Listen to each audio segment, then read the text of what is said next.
means of introducing this day, point out to you that today is the first inaugural Eastern Maine Community College Criminal Justice Program celebration of International Women's Day, which we're very proud of. Hello. Hello, welcome. Hi. We're going to go forth today with, in just a minute, a keynote presentation by Amy McCrae, and I'll introduce her. We'll also, around 12:20 or so, have an alumni panel with female graduates from our program, all of whom have gone into law enforcement. And then we're going to have a recruiting event on the back end in the event that we might have some prospective students, both within and without Eastern Maine Community College. And hopefully we can talk to them a little bit about the CJ program and what it might have to offer them. So I want to first welcome everyone here. Thank you for coming. My name is Cornell Plabani. I'm the department chair for the Criminal Justice Program. I'd like to introduce you on this important day to Amy McCrae. And she's here to help us celebrate our alumni, our current students, and hopefully some of our future students and perspectives. To my mind, this is an event that is for women by women, and it is intended to recognize, acknowledge, and celebrate all the good work that's been done, that is being done, and that will be done in our criminal justice program at the college. Without any further ado, let me introduce Amy McCrae. Amy began her career in 1980 as a dispatcher for the Old Town Police Department, and she worked from 1981 to 1994 as a patrol officer in that department, Old Town. She had responsibilities as well as a patrol officer and MDE agent for the Bangor Police Department between 1984 and 1991, at which point she attended federal law enforcement training at FLETC and was hired as a deputy U.S. Marshal. She retired from that position in the Marshal Service in 2013 and went to work as a victim witness advocate in the Penobscot County DA's office, where she currently works in conjunction with the Bangor Police Department's Criminal Investigation Division in her capacity as a VWA. Amy, it's our great pleasure and privilege to have you along. Welcome. You made it sound so good. Cornell, thank you so much. I can't say enough about the wonderful careers that I've been able to enjoy throughout my lifetime. But I must say that I couldn't have done that without the education that I received along the way. I started it at the University of Maine at Bangor in the law enforcement program back before 1980. I started with Old Town as an intern. So if you have the opportunity to intern with various departments or various agencies, take advantage of those. It was from there that I jumped from the internship to a dispatch position with Old Town. I wasn't sure that I really wanted to be in law enforcement, wasn't sure I even understood what a job in law enforcement would entail. So I kind of wanted to have an opportunity to step back and really know what I was getting into before I applied for patrol. I loved the job that I was doing in dispatching, what I was seeing. So in 1981, I applied for a patrol position with Old Town Police Department.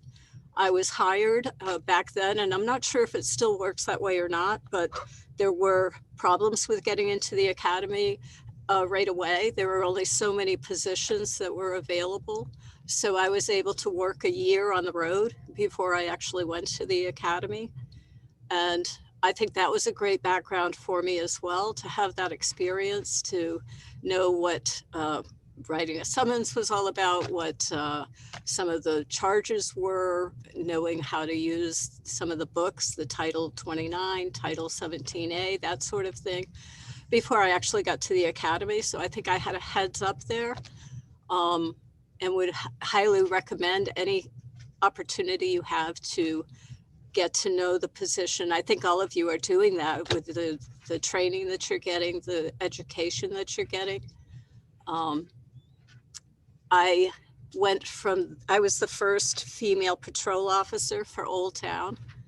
I went from there to Bangor. I grew up in Bangor, knew the city, had worked as a court officer when I was with Old Town, so I got to meet a lot of the guys that worked for Bangor.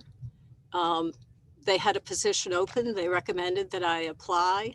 When I took the test for Bangor, there were over 200 of us that sat down to take the exam. And there were 5 positions that were available, and I was offered one of them. I was, again, one of the first female patrol officers to work in Bangor. They'd had some juvenile officers, some other positions such as that were women in the past. But I think they figured that I may not last because they gave me a locker in the middle of the men's locker room at the time. They were, I think they were debating whether they had to build or put in a women's locker room. And so it was about a year that I was in the men's locker room before they gave in and decided to build another room for me to change up in and that sort of thing. I did a lot of whistling. I come into work and let the guys know that I was on board and that sort of thing. Went with it, I went with the flow. Most of the guys, 99% of everyone there was very accepting of the fact that I was coming on board, and made some of my greatest friendships. The best part of my entire career that I ever had was working patrol back in the day, and especially at Bangor Police Department. The people I met there are still very lifelong friends. Went from there, I did go to MDEA for a time. They wanted someone that would be able to search and work with female CIs. So I did that for several years before a friend of mine that had taken the jump from Bangor PD to the federal system called me and said, you really need to take the exams and get into the federal system. So I took the exam. I figured, okay, I was getting older then.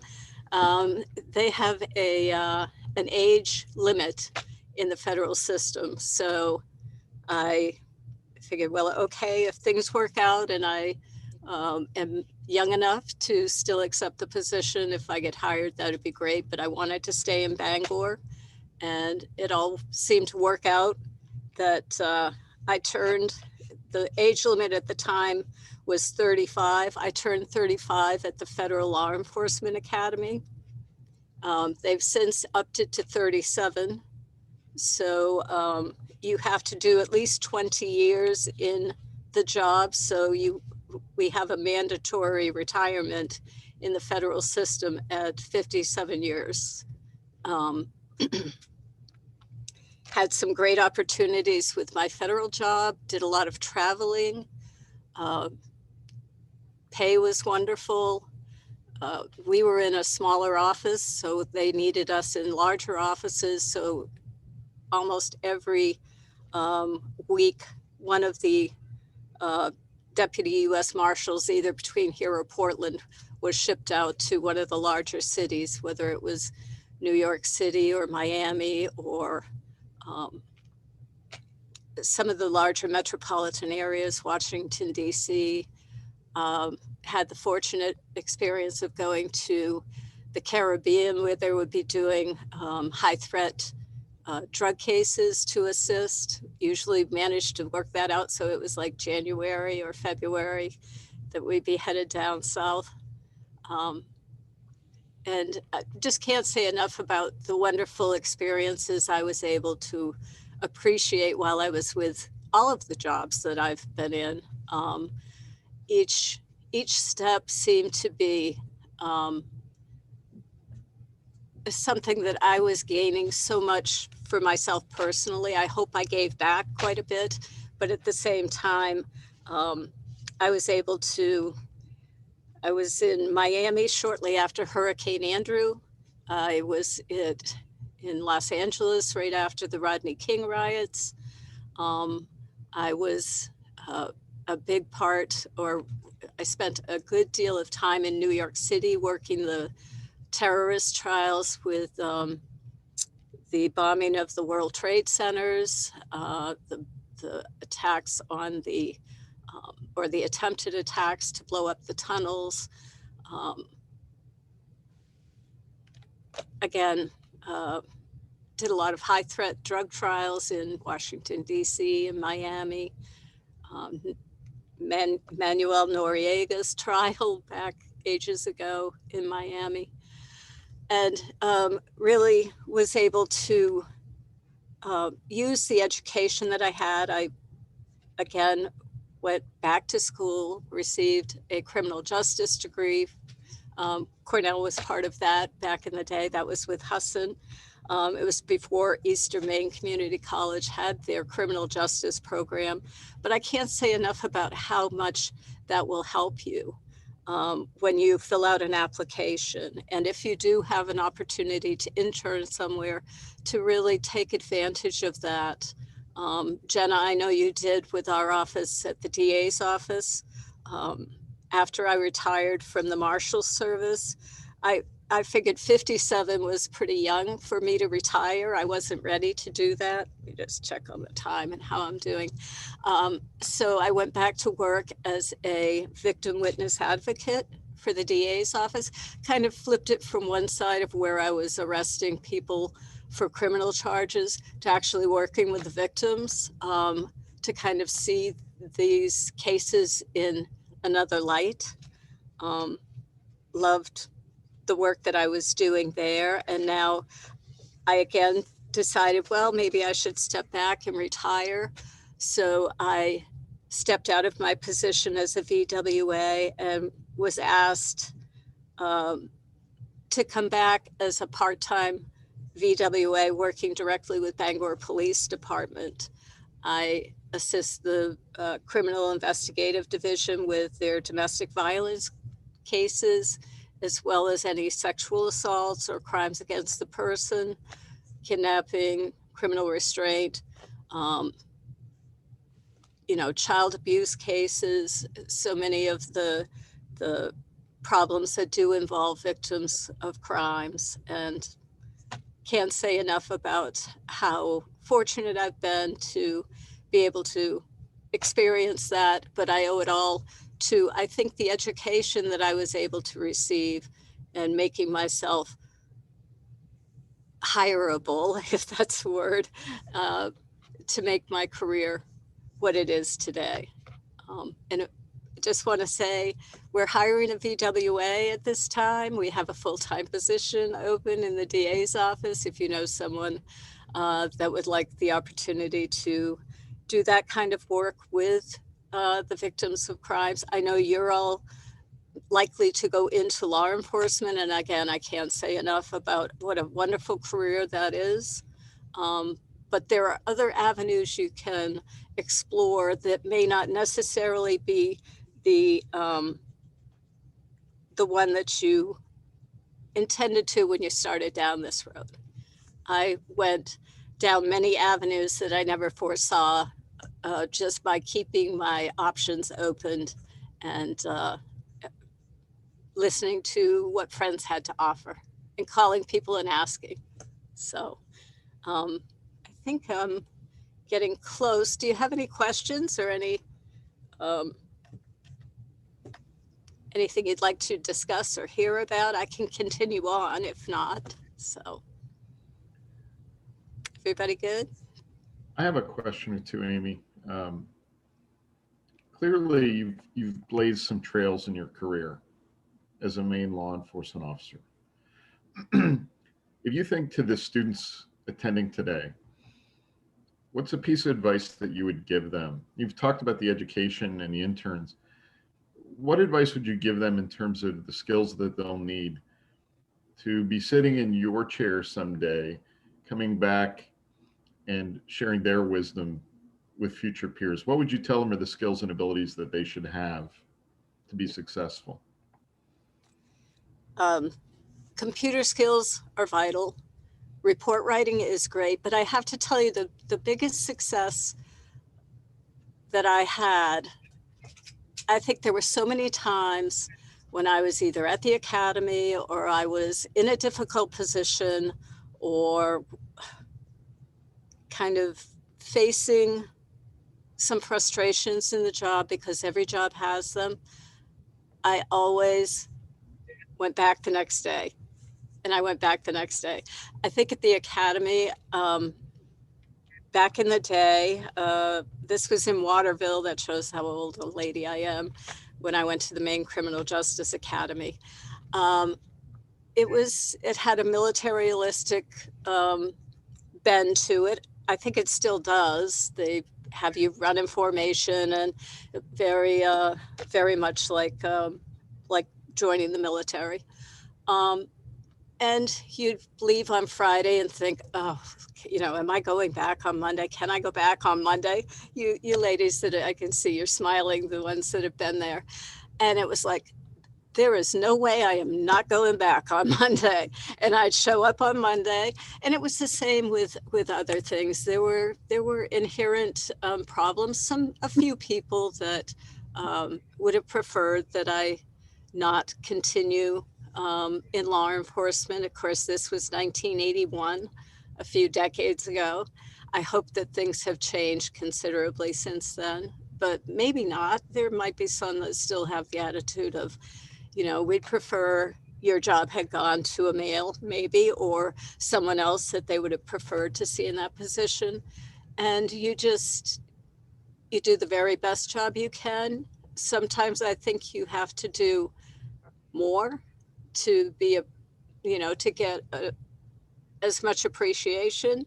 So you go the extra mile, you do the job that's expected of you, and you show them that you're more than capable. And again, I'm a pretty short female. I'm about 5'1". I was petite at the time, and I think there were a lot of people that thought that I would never get through. But the thing is, too, there were so many things that I was able to assist with when we went to domestics. I would talk to the female party, and you kind of get people into separate corners. A lot of times they didn't feel they were being heard when two males would show up on the scene, or one single male officer would investigate it. So I think I brought something different and unique to these situations, and was able to show them that I didn't necessarily do the identical job that a man going into that position would do, but I did do a comparable job, and I was more than competent, and I was more than capable of handling whatever the situation was. Sometimes I had to use my wits about me, and other techniques that I would use wouldn't work for a guy, and vice versa. So I figured other ways of addressing certain issues and was able to be successful. So I think that's a big part of it, just showing up day after day. Each academy you go through, or each test you go through, each challenge you have, you meet it and you conquer it, and you go forward from there. Are there any questions for Amy from our students in attendance this afternoon? I see a hand up, Alex Maker. Hi, I'm Alex. I don't have a question, but I just wanted to say it's amazing to talk to somebody who's gone through a lot of these things. I definitely have seen the struggles of myself going through this program, and definitely it has changed. And I appreciate Cornell for standing behind me through a lot of this. You had mentioned going into it, you might want to do one thing, but going through the years, you have changed your mind. And I definitely have done that myself. I started going into law enforcement wanting to be a game warden, and I completely have changed my mind. I say I'm not entirely sure what I want to do, but my sister works for the federal court as a jury part, and I definitely have found a lot more interests going into that part of things. And it's nice to see someone say that like that's okay, and that it's not just me. It happens to a lot of people that we do change our mind and it's okay. And Alex, I've got to say, sometimes you might not even realize some of the opportunities that are out there. As you explore more thoroughly, you might realize that there are pretrial officers and there are probation officers and there are, other ways to use that same education that you might not have thought of or considered because you weren't even aware of it. So there is a site you may want to investigate, is usjobs.gov, I believe, that lists all of the federal jobs out there that are available, and you can put in certain parameters like law enforcement, and it'll tell you, the variety of different jobs and where they might be located. So even just to broaden your horizons with something like that, it might show you something you never even knew was there. Thank you. You're welcome. Good luck. Amy, I know you and I spoke earlier. Are you able to stick around for a few minutes while we move into our alumni panel and maybe provide some insight of your own to some of the questions that we're going to provide to our female graduates?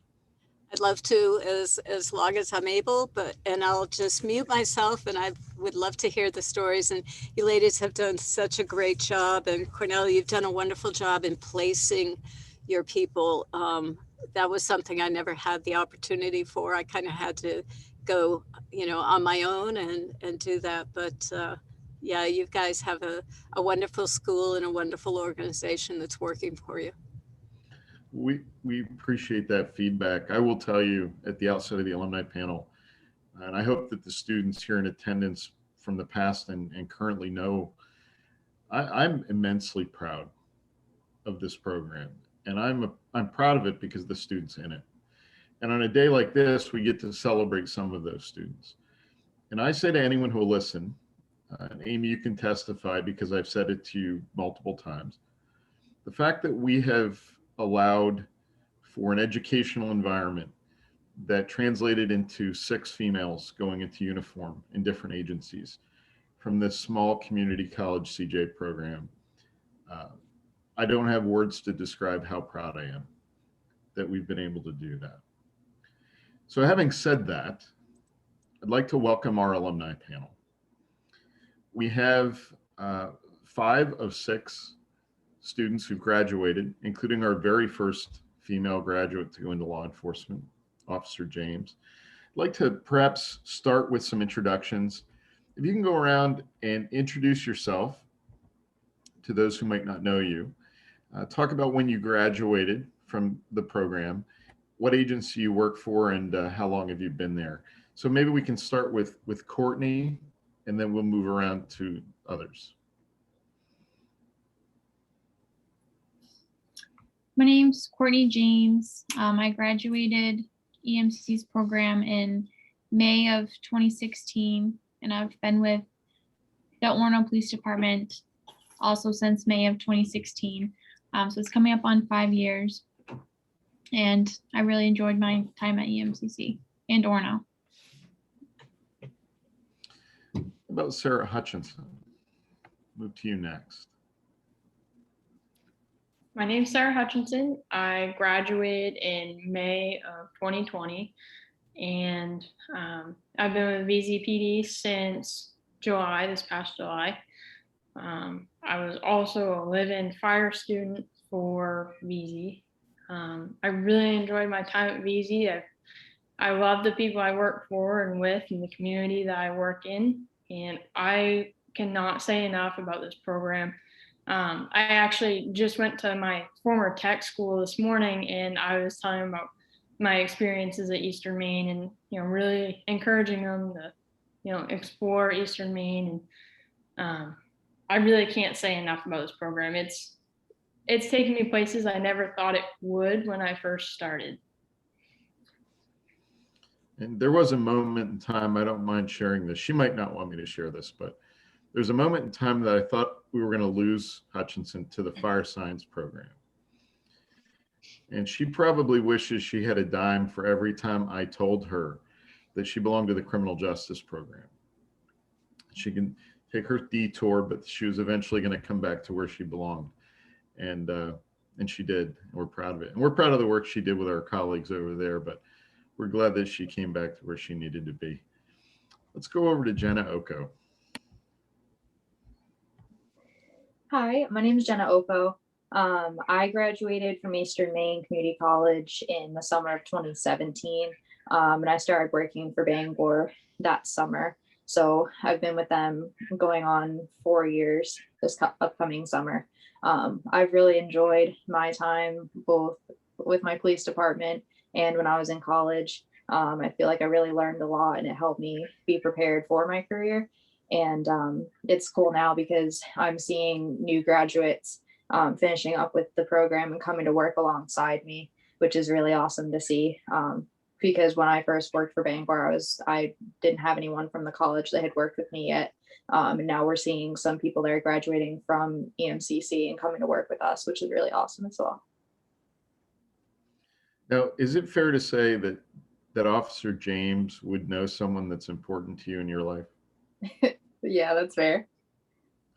Are you at liberty to share that classified information? Can you declassify that for us? I can declassify it. Yeah. So my husband also works for the Orono Police Department. His name is Adam. And he went to Eastern Maine as well. He went originally for business and then ended up going over into criminal justice. So Officer James, fair to say that you've had a longstanding bird's eye view of love as it blossomed and eventually culminated in a marriage. That we're not taking credit for it, but we're taking credit for it. It wouldn't have happened if it wasn't for EMCC. Yeah, I agree with that. Just came right out and said it. Let's go to Ashley Lassell. Hi, my name's Ashley Lassell. I graduated the criminal justice program in May of 20, so last year. And I've been with the Lincoln Police Department since November-ish, full-time. How do I say this? I give full props to the criminal justice program at Eastern Maine Community College. I know that I would not be where I am now if it wasn't for the program, and I'm forever grateful for how much further ahead I feel that I am because I have that on my belt. So, I mean, and I definitely tell everybody about the program. Not the best at recruiting, but I try and I talk about it. And yeah. Well, congratulations. You're one of our newer additions to the alumni ranks, but you've been out there, as you said, since November-ish, working for Lincoln. So welcome today. And last but not least, let's welcome Julia Richards. Can you guys hear me? All right. Yes. I'm Officer Richards. I'm also with the VZ Police Department, just like Sarah Hutchinson. I started my field training on December 30th, so I am quite new, but I'm loving it here so far. I think I'm moving relatively fast, and I think that has everything to do with the opportunities that I had from Eastern Maine Community College. Before getting into law enforcement, I interned at the DA's office. I interned at Orono, and I developed an understanding of the Constitution that I use every single day. And I wouldn't be where I am. I wouldn't be living the best life that I can without this program. This is all I've ever wanted, and I got it. Well, welcome. We're pleased that you could come along. Unfortunately, our 6th of 6 female alumni, Nicole Dudley, who works for the Presque Isle PD, she started in Holton, but then moved to Presque Isle. She can't be with us this afternoon. it would seem that she's detained. But we're going to move forward into some questions. And I want to make sure before some of the students that are here today need to leave for a police ops exam a little before 1 o'clock, that they may have some questions answered. So if you do have questions for our alumni panel or for Amy, please put them in the chat. Mariah Hughes from the college and I will be monitoring.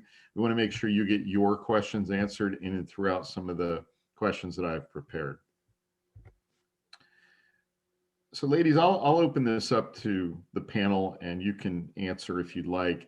What personal qualities or abilities were important to your success as a student that are now useful on the job?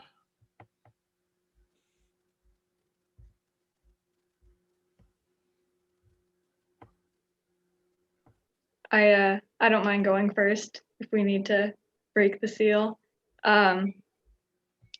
Own up to when you mess up. Even the tiniest thing, start that habit right now, because you're gonna mess up, because every single officer does, even if it's this much or this much. And if you start making excuses, it's not gonna go well. If you start making excuses on the stand, your career is not gonna flourish. So you can practice that just day to day. I mean, for example, the first time I was driving the cruiser, there was a little bit of dust on it. And I was like, I'm gonna get that dust off because I want a nice, beautiful cruiser. And I go with my sleeve and I go to wipe, and my little button put a tiny little scratch, and my heart sank. It's like, oh no, the first time I'm responsible for the cruiser, I scratch it with my button. And I told my LT right away, look what I did. And I mean, I washed the vehicle and it was gone. But by making that a habit in your everyday life, you will be in positions where it's gonna save you. Courtney, what about you? You are our longest standing, as I mentioned previously, our first graduate from the program to go into law enforcement, female or otherwise. And you like Jenna, you have some time on the road. What would you say to these current students with the skills and abilities they should be working on and building now? Things that you worked on and built when you were in college, and they're serving you well in your role as a police officer. I would say one of the more important ones is just determination. If you aren't succeeding as much as you would like, just keep with it. If you want to work for a certain police department, I didn't get hired in Orono the first time that I applied. So I just applied again and got hired. So if something doesn't really work out the first time, even if it's on the road or before you're even on the job, just sticking with it and knowing what your end goal is important. Taking advice from others, just being receptive to other people's opinions and experiences, and not being offended when people are trying to help you, and just take into consideration that they're probably more experienced than you and they might be trying to help you even if it doesn't seem like it. Courtney, I'm going to give you a follow-up, and then I'm going to ask Ashley to touch on this too, as it relates to a good, what I think is a good skill for people in general, but certainly a vital skill for police officers. Would it be fair to say that when you and Ashley, when you started beginning time in the program, you were pretty quiet? Very much so. I don't think I ever asked any questions in class. Never wanted to ask speakers any questions. Pretty much had to be forced to go on a ride along. But I think kind of being told you're either going to open up or you're not going to accomplish anything in your career, it kind of forced me to open up, and certainly brought a whole bunch of different experiences and opportunities. And now it's just become kind of a habit and a lot easier. So we'll throw that to Ashley. I know that she was like you, maybe not in her shell, but she was pretty quiet for the longest time. Lassell, what do you think about getting out of that comfort zone, getting out of that shell, being known in the room that you're in? I would say that it took me probably a year before I opened up. But I also think it's safe to say that who I was at the start of the program is complete night and day to who I was the day that I graduated. And I still think about that. And I know that constructive criticism has been the number one helpful thing so far, you know, since I've started in the field, being open to taking advice, or you know, a lot of the times when people are trying to tell you something, they're trying to give you advice on how to do something better. But you don't necessarily have to take it to the full effect. You know, everybody learns how to do things differently, or they have their own like the way that they want to handle something. You get your own routine, but in the back of your head you have, you know, everything that you've learned throughout your time. And so I think communication has been one of the biggest things that you have to have, you know, coming to the field, which I didn't have when I first started the program at all. I want to take this and build a bridge and go to Jenna and then Sarah. We're hearing about some of the skills that might make you successful. What are some of the obstacles that you had both as a student and in your time on the job? And how did you overcome those things? Jenna, what are some of the obstacles that you reflect on from your time in college? What are some of the obstacles, perhaps as a female in uniform, that you could comment on today? And what did you do to overcome those things? So I'll start with when I was in college. I know for me, I wasn't always the best test taker. And so when I would get ready to sit down for one of Lilani's exams, I would get very nervous because I knew that I was going to have to, you know, really think through things and take it step by step. And sometimes that would be hard for me because I was just not a very good test taker. So what I did was I would just take a lot of the time on my own, just kind of going through things and making sure I really put in the time and effort outside of class, so that I was really solid in the information and felt more confident going into an exam. And to relate that over onto the street, it was a bit it was a huge decision when I became a police officer, and it was a bit overwhelming at first when I went to the street because you have so many new things that you have to learn. You have to learn how to carry yourself, how to interact with all kinds of different people, how to drive a cruiser, talk on the radio, pay attention, get where you're going. So when I first started trying to do that, I remember I had a difficult time like trying to learn all the different side streets in Bangor and figure out how to get places. So same thing, what I did was on my time off, I would go out in my own car and just drive around and try to learn some of the streets on my own, because that was something that I struggled with when I was on FTO and learning. So I think for me, putting in the extra time outside of your typical, either when you're at work or just sitting in class, really benefited me. And I knew that I was determined to make my job work and I wanted to be successful in my career. So I had to put in the extra work and the extra time to be able to do that and to improve things I need to improve on. So for me, that was kind of some of the things that I would try to do, is just really same thing with going to the gym. You have to be in shape throughout your career, not just when you get done at the academy. So taking the time outside of your normal obligations to put in extra time and extra effort and just kind of work on bettering yourself constantly. So one of the things I'm hearing from everyone is that there's a trajectory, there's a growth process.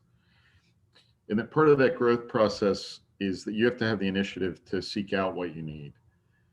You've got to go for it, because it's not always going to be brought to you and given to you or handed to you. So sometimes doing those things on your own time might be important. Was I hearing that correctly, Jenna? Yeah, absolutely. You have to be able to, put in what you're looking to get out of it. So Let's go to Sarah. What are some of the obstacles that you can remember from school? What are some of the obstacles that you've seen on the job? What advice would you give others who might confront those situations now or in the future? Taking notes and studying was definitely a challenge for me in college because I was one of those kids that never had to do that in high school. But then when I came to college, it was a whole different ballgame, and I needed to do that. And even now, I don't take notes about things as much as I should. So, I mean, that was definitely a struggle. And I was also very quiet coming into college because I'm the type that I need to get comfortable with my environment before I open up and kind of get a feel for everyone and everything. And that's definitely something I struggled with at first in VZ. It wasn't so much with like my coworkers and stuff. It was more on the road and versus them starting it for me. That was a little bit of a struggle. I guess the more confident I become on the road, the less I struggle with that. It's quiet, I can project my voice and get my point across and have that command presence that I probably didn't have so much starting out, or definitely when I started college, I didn't have that. So both Bonnie and forcing us to ask questions and speak up and stuff, that definitely helped. And taking that experience and reminding myself of those, that definitely transferred over to working on the road. So the excuse me, the command presence, and maybe you're saying some basic communication skills, things that we might take for granted in the classroom, which is pretty artificial, just like taking notes. That's something you're going to continue to do. I want to make a quick announcement, some good news for those of you who are in police operations at 1 o'clock. I just received a confirmation from Captain Miller in Old Town that he's willing to allow you to arrive late to class today for that examination. So you're able to remain here with us until 1:15, which will bring us really close to the end on this panel. So good news for those of you who thought you would be leaving, you are now staying. Let's go to our next question. What opportunities while in the CJ program are of greatest benefit to you becoming a police officer? And how specifically did they help you?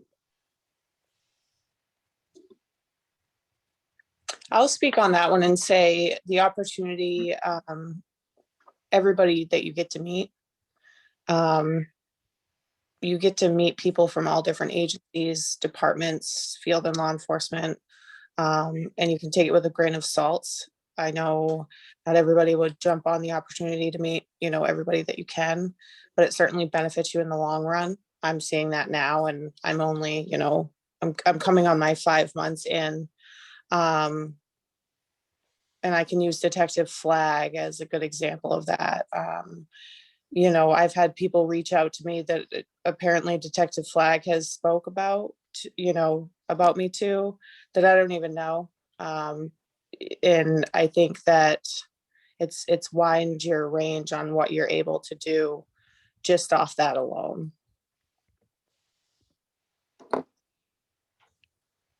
Others? I can speak on that as well. When I was in college, I interned at the district attorney's office. So I was able to get a sense of what different reports looked like, what the court system was looking for. And I also met some of the prosecutors and whatnot that eventually I work with now as a police officer on my cases. And another thing that really benefited me with getting my job with Bangor was when we did a project where we had to work alongside a police department. We did ride-alongs with the police department and gathered data and came up with a presentation for Ours ended up being kind of like the safety alerts towers on college campuses. You can hit a button and get in contact with law enforcement. So at the end of our project, we ended up presenting that to a bunch of different people at the Bangor Police Department. And so during that, for me, I met a lot of different people that worked for Bangor, and I was able to really make connections that way and see if that was a police department that I wanted to work for.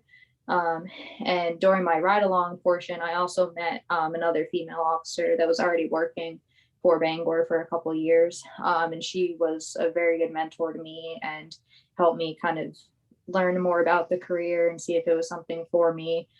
Even once I got hired and went through the academy, she was, there with me and helping me with questions, and was just a really good mentor in the profession that helped me move along with my career. So.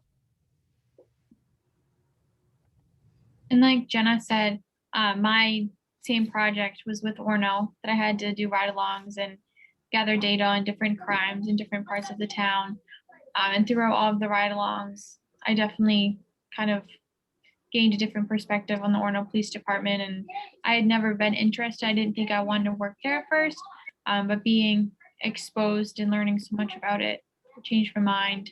And we did a lot of simulations training and traffic stop training, just all kinds of different trainings with the Orno Police Department, which in the end was the reason why I had applied and wanted to work there. So one of the things I'm hearing, would it be fair to say, panel members, that networking is a critical ingredient, and it's been crucial to some of your successes? Definitely. Absolutely. For sure. Anyone else want to talk about their time in the program, things that were specifically helpful to you, something you might encourage your present moment peers to partake of if the opportunities are available? I think I don't. Oh, go ahead. Sorry. Sarah, you go. Your turn. Go. You're good. I think the Student Police Academy, even though we kind of got our time cut short because of COVID, I think that was a good experience. I don't think I quite understood the intensity of the academy until that first night of the Student Police Academy. That kind of opened my eyes, and a lot of the scenarios and stuff that we did, like the OUI traffic stop, that was really helpful because I feel like I have more, not doing SFSTs very much. I feel like I have more experience in it because I've taken two classes that focus primarily on that.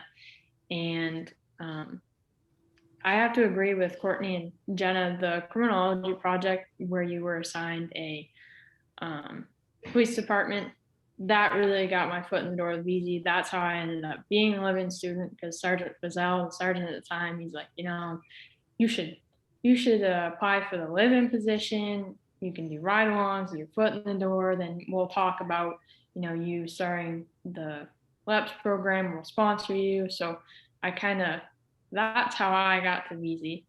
And a lot of people that I had as instructors or guest speakers, I've encountered in the road, or I've had calls or whatever. And definitely the whole networking thing, I think that's the biggest thing that I got out of this program, is just knowing all these different people, getting all their different experiences from it all too.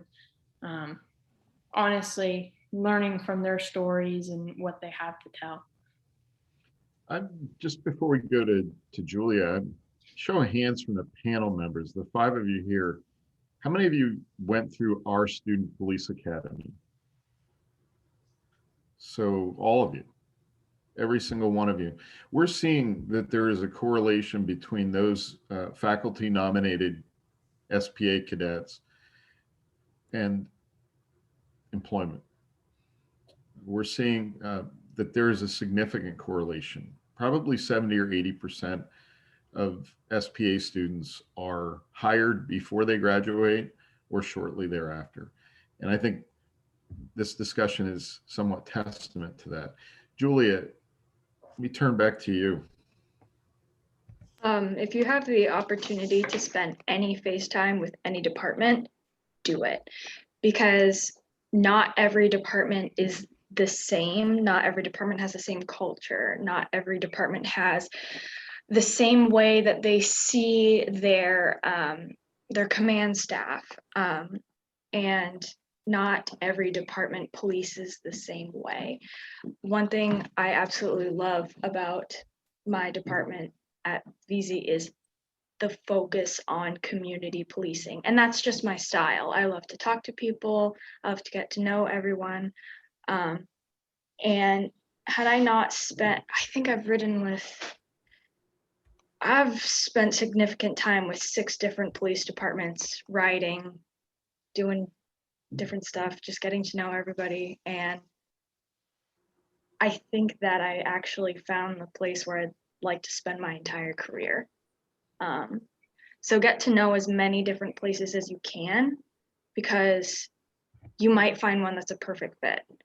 And another thing is, I know some of like the criminal law and procedure stuff might be a little drier compared to doing something like the Student Police Academy. But if you are comfortable with your Constitution and you know your Constitution inside and out, you will have complete confidence in everything you do. And people can smell confidence. Your superiors can smell it, your peers can smell it, and the bad guys out there, they can smell it. And if you have confidence in what you do without being arrogant, you're safer.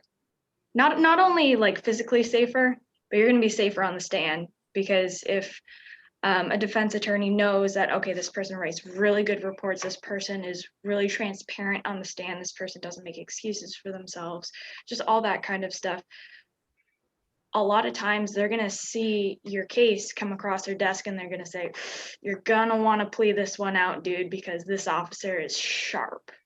And I wouldn't have that confidence if it wasn't for the program. Thank you for that. Let me pause on that note and see if there are questions from our audience members. Are there any questions that you have for the panel at large, or a specific member of the panel, or for Amy?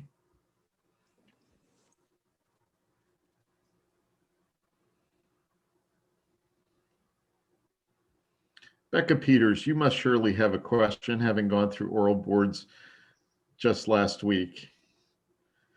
What would you like to know from the vantage point of some of these young women who are in the very seat that you're sitting in academically just a handful of years ago? I've actually been racking my brain for questions, and every time I think of one, somebody literally says the thing that's popping into my head. A couple of the biggest concerns that I've had coming into this program is the physicality of the job. And I've met Officer James, and Ms. McCrae actually mentioned that she's 5'1", I'm 5'2" and 3/4 when I want to be tall. So I definitely have thought a lot about my ability to do the physical side of the job. So I know that a couple of you have mentioned like staying in shape, stuff like that. What advice can you give outside the general, go to the gym, of kind of playing up your stature? Because somebody sees a tiny person, it goes beyond just the ability to take somebody on physically, but I always feel like the smallest person in the room. I always feel like I have that disadvantage. How can I kind of get over that when I'm out there in the field against people who are sometimes going to be twice my size? Can I speak to that? Becca,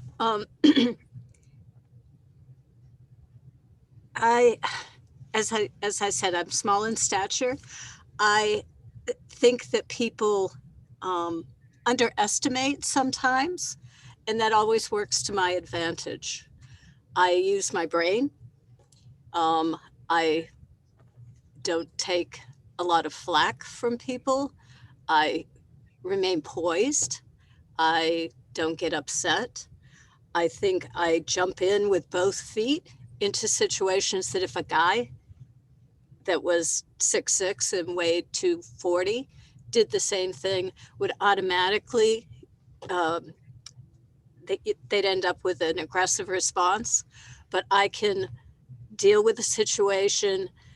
We've been in, street brawls where multiple parties are involved. I'd usually go and grab the biggest person I could. They'd look at me and always had I don't know if it was just luck or what, but they would be like, I'd kill him, but I'm not going to touch you. And I'd say, you're under arrest. You're coming with me. I put the cuffs on and off we go. I'm not saying that that will always work for every person, but you ladies all seem to have the confidence and the ability to let people know that you're competent to handle the job and to do what it takes. And again, a lot of the things that one person does may not work for you, but I really think that brains outweigh the brawn, and that you can deal with any situation. That was one of the best parts of the job, is I would go to work in the day and never know what I was going to face that day. Every day was different. Every day was unique. Every day was a challenge, and I always made the best of that. And as far as working out, I did stay in shape. I'm actually an instructor at the Y. I still am. But I do that more for my mental health, because this job can take its toll on you. And there is stress that needs to be dealt with. So I deal more with the stress in that respect than I do actually trying to get myself physically fit, even though that's a side benefit of it. But I think all of you are more than competent and capable of doing a great job. I think you'd be a fabulous asset to any department that you worked for. And again, I was fortunate enough to be able to come back to my home away from home, which was Bangor PD, and be able to come back and experience the best relationships that I ever had with anyone in my life were the guys that I met here at Bangor PD. Just my own personal way. So I can hear there's things going on. I'm going to shut up now, but that's how I'd answer that, Becca. And I think you do great. Thank you. May I weigh in? Oh, go ahead, Absolutely. Professor. No, you go I was ahead. going to ask if other members of the panel wanted to weigh in on that question. Well, yes, I do. Thanks for asking. So I don't remember what the exact statistic is, but officers who take care of their uniform, who put creases in it, who keep it clean, who wear a fresh smelling uniform, that they have their boots polished. You can't keep them shiny all the time, but you can try they keep the leather belt polished. If you don't look like a mess, your chances of survival increase significantly. A lot of times people will ask someone who has committed an assault on an officer, like, why did you do that? And they say, well, I thought I could take them. They looked like a slob. So keep yourself looking sharp. And another thing is you're going to get mark training at the academy. So anybody who has the proper training can do a wrist lock, can do an arm bar. If you need to, if you're in a scrap and it's bad, go for the eyes. Go for the eyes. You got teeth. If it's really bad, if it's a life and death situation, you can get out, and you're not dead until you decide you are. So you have the ability, despite your size, and I'm 5'2", despite your size, to survive. And Eduardo Benjamin, he's a lieutenant in Holden. He has a Brazilian Jiu-Jitsu gym. And one thing that I learned from one of his students was how to get out of someone who's on top of you choking you. And that's survival. that nobody is going to really know instinctually.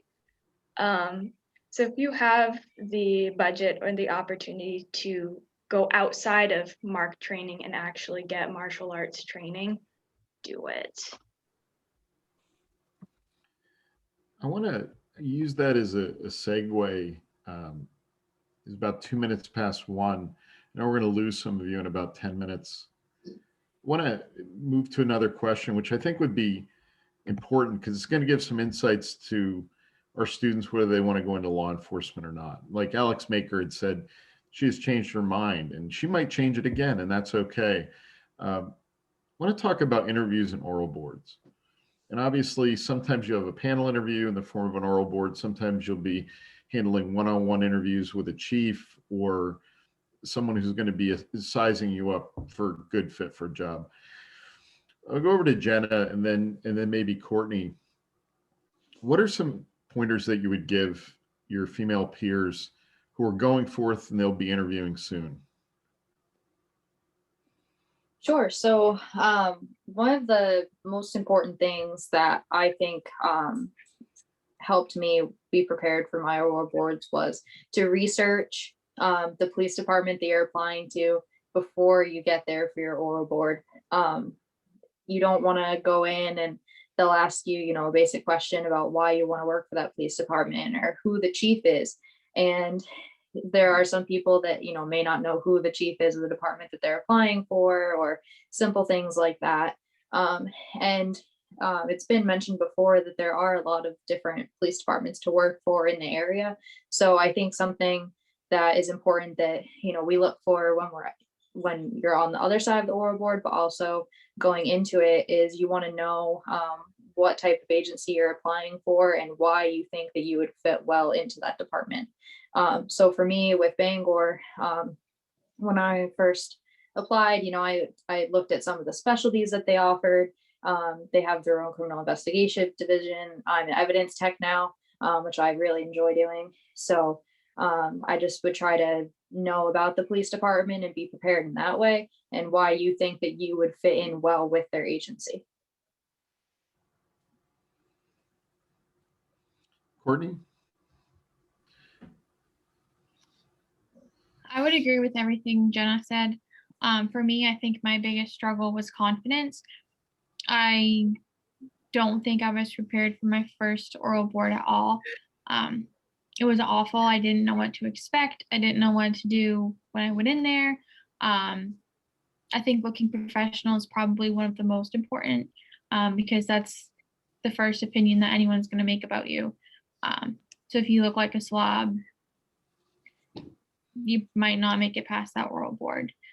Being prepared with what kind of questions they're going to ask you, even if you just Google common police officer oral board questions. I think for our department, they get the questions, some of them off Google. So I think a lot of departments have the standard questions. You can even talk to the chief beforehand if you want, kind of get some background for the department beforehand. I know Pavani was a big help before my second oral board. I think we had like a 3-hour phone call conversation about how to improve my first oral board from the second. So just talk to people about it, people that have had them in the past, and be confident. One of the things that you mentioned is making a good first impression in terms of coming in looking like you want this job, that you're a good fit. Hutchinson, do you want to give us a comment maybe on your experience with interviews and oral boards, interviews generally, oral boards specifically? Is there any advice that you can give that we haven't heard that would help someone who might be applying for a job in the next couple of months or within the next year, skills that they want to work on and practice? So when I got hired at the VZ, I got really lucky. I didn't do an oral board or interviews. Like, chief had already known me for a year, I was around. But at the same time, I always still kept myself looking nice. You never know who you're going to run into when you're working, whether it's fireside or police or just at Walmart and they recognize you from the Facebook page. And But I did do an oral board with Hamden PD back in June or July, and I was just starting at the BZ, and I was straight up and honest with them. Like, Chief Bailey reached out to me, asked me if I'd like to do an interview, and I'm like, I'd love to, but I'm not really looking to leave BZ. I'm not sure if this is what I want to do. I'm comfortable right now, getting my foot in the door, trying it out. But I would definitely love to come interview, experience, get to know you guys and everything. And he's like, that's great. He's like, we might have another position opening up soon, and you can reapply and stuff. So I went and I interviewed. I dressed nice, something that in class, Babani really harped on, which is very important. And I was myself. I was honest. I want to be professional and make a good impression, but I don't want to give them an impression of someone that I'm not. So I answered the best of my ability. If I didn't know, I was honest with them. Like, I'm sorry, I don't have an answer for that, or I don't know. And just open, honest, and being myself. I guess that's the best advice I have, not having a whole lot of experience with oral boards, but at the end of it, they did say I did well. So they gave me a little bit of feedback after the fact, but I haven't been through the stress of, I'm either getting this job or I'm not, based on this oral board. Let me pause there and open it back up to the group if there might be questions for any one or more of our panel members. I know Ashley Lassell, she mentioned she was between shifts and she had to step out. But we do have our remaining panel, and Amy, of course. Are there any questions? Amy? Can I ask a question, Cornell? How do they test now? Do you submit a resume to a group or to each individual police department? What is the formal way of applying for a police position today? Well, as you can appreciate, the numbers are way down. Like you had said, 5 positions and 200 applicants when you joined Bangor, I believe it was. It's nothing like that. I sat on oral boards for Orono last week, and we conducted 4 interviews. Proud to say 2 of those interviews were students in our program. And that wasn't whittled down from a much bigger number. So then I think agencies are seeing that there's a decline in the number of candidates. And I think generally we're talking all the time about there being a decline in the quality of candidates. So I think the answer to your question, Amy, is it depends on the agency. I think it comes down most of the time to putting in an application, and hopefully the person submits a cover letter, a resume, and references. And then it determines from there whether they're going to be orally examined by a panel. I can speak more to Orono because I've been doing that for over a decade. Generally, if you make it through the oral board, like what we did last Thursday, the panel met at the end of the day and we rank ordered the candidates and we whittled it down to individuals we felt should have a chief's interview. And they would be meeting with Chief Ewing this week. So if he's happy and pleased, then he's going to move him into a background polygraph and then eventually psych. Did that answer your question? Yes, thank you. And good luck to all of you. I think you'd all be, you're all going to have marvelous careers in law enforcement and love every minute of it. You really will. It's so challenging, and so there's nothing routine about any day. Each day is a new beginning to see what's there and what you're going to be facing, what you're going to be dealing with, and what you're going to be accomplishing. As we run, close to the end of this panel interview, I'd like to go around and have everyone, Amy, yourself included, if you could sum up your training, your education, or experience, think about all the things that shaped and formed all of you to be as successful as you have been and will continue to be. What's the one best piece of advice that you would give our students from your vantage point today? I want to go around and make sure that everyone on the panel can weigh in here. Courtney, do you want to start? What's the one piece of wisdom that you would give these current students?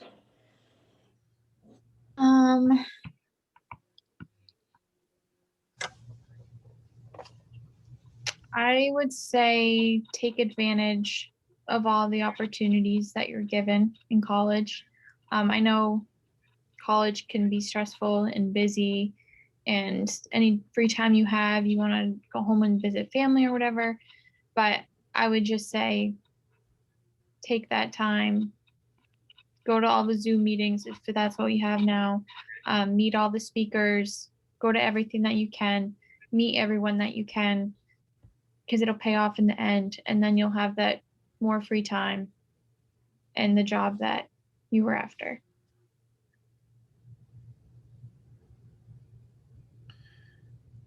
Let's go to Jenna. What's the one nugget of wisdom or advice that you would impart to your, hopefully, future peers in the field? I think the most important thing that I can say is to be determined and to believe in yourself. I think that it's a long process to get hired. It's a long process to go through the police academy.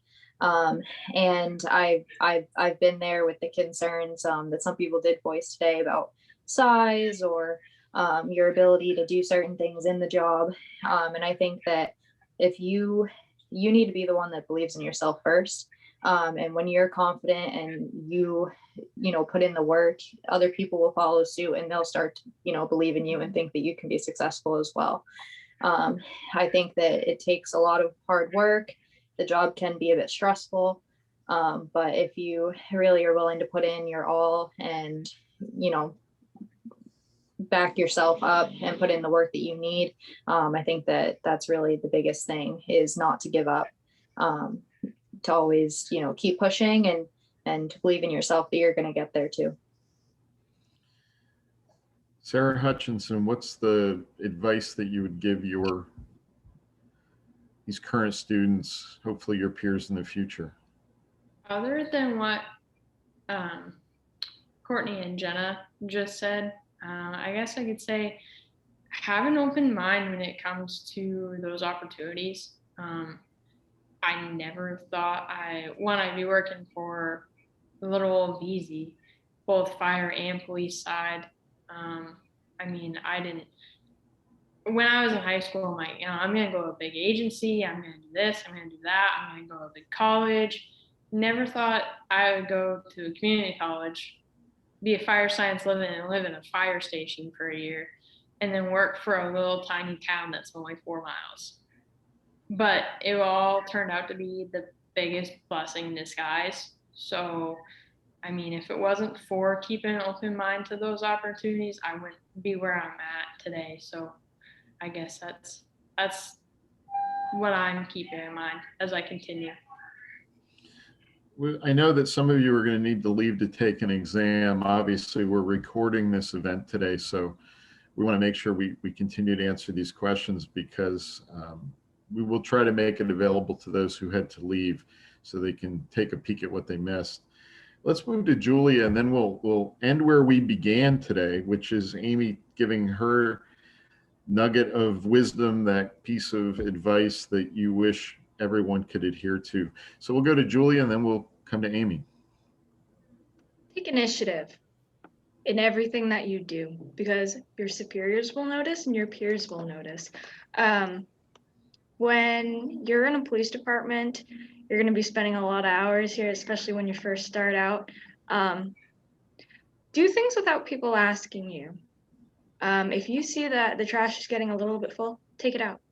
If you see, okay, the rugs need to be vacuumed, vacuum them. Do not wait for someone to tell you, because people notice when you take initiative and do your own thing. And that translates to things that you do on the job. If you get called to something that is more of a community policing thing, it's not what would traditionally be a policing matter. If you take initiative and start asking the right questions, you may realize there's more to a situation than you realized.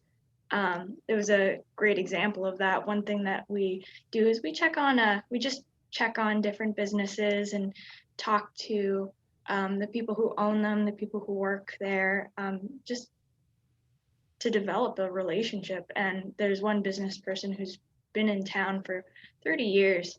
And he was having a really hard time one day, and he would not have confided in us about having a hard time if we hadn't have just gone in to say hi. And it was a really good thing that he was able to speak with us. Take initiative and go above and beyond.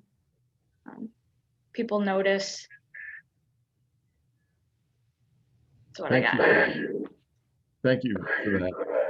Amy, let's turn things over to you. What if you could encapsulate all of your years of knowledge and training and education and all the things that you've brought to bear in these professions? What is the one single thing that you would say to these students who might be entering the criminal justice world within the next year? Really, the greatest thing is to never stop learning and never stop discovering new things that you can do. I used to put in for every training that was coming down the pike. I never really stopped learning all the way along. Every chance I had, I was either taking classes through the colleges at night or during the day, depending on which shift I was working. If there was training available, I would put in for that. I love what Jenna was saying about doing the evidence tech work.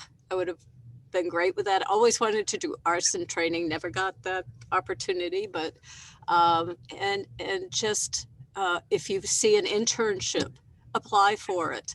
These are great things that look wonderful on your resume. These are the differences that are going to show when you're compared to the other person that's in the same position that's looking for either that same training or the new opportunity to move up in rank or wherever you're headed. Just don't stop learning. Make yourself better every year. Let the person that's doing what you're doing today, let the future you be proud of what you did. And so go forward with that kind of confidence and again, always making yourself a better person tomorrow than you were today. And I think you'll all do very well at that. Some great advice from the panel. Amy, thank you. I wonder, I'm going to reach out to everyone who is here today and get some contact information for those who'd be willing to share it. For the folks in attendance, I can send out an email. We obviously are recording, so we do have a record of who's with us today. I can't thank all of you enough. And in closing, before we take a break, we're going to come back at 1:30 for some recruiting, but we will break here. I just want to not only thank everyone, but I want to tell everyone how incredibly proud I am. We wouldn't have an alumni panel if there wasn't a program, and we wouldn't have a program if there weren't students in it. And we would most certainly not have much to celebrate and acknowledge if we didn't have the high caliber, high quality students that we're putting in uniform. So Courtney, Jenna, Sarah, thank you. I know that Ashley and Julia had to move on because they're working. Amy, thank you so much for being a part of this today. We hope to have you along again in the future. I'll wish all of you a wonderful afternoon. We're going to be right here back at 1:30 if you want to stick around. I know there might be one or two people coming along for recruiting, and we'll see you at 1:30. Thank you. Thank you. See you in a bit.